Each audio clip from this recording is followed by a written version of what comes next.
On est à la friche La Belle de Mai, une ancienne manufacture de tabac où on continue à produire des choses. Moi, c'est la sérigraphie, l'édition et tout est fabriqué là.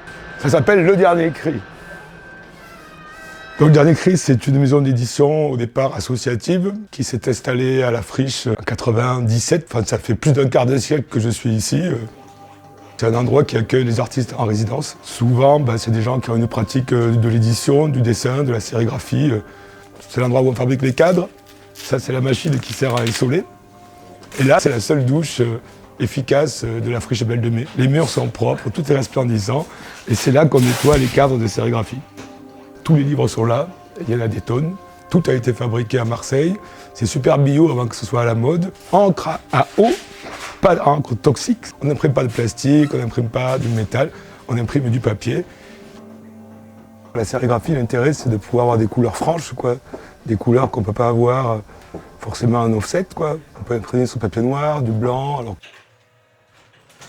Ça, c'est sérigraphié ici. On peut voir que les couleurs, elles pètent parce qu'elles sont là en vrai. Donc l'intérêt de la sérigraphie, c'est que c'est comme de la peinture posée sur des feuilles.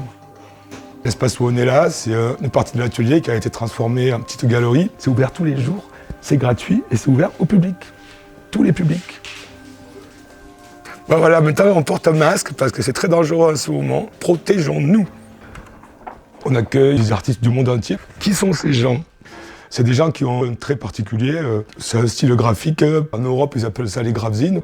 C'est souvent des sales gamins qui étaient branchés par les films d'horreur quand ils étaient jeunes, qui après font des dessins. Donc c'est tout le temps lié au son, à la musique et surtout à l'underground.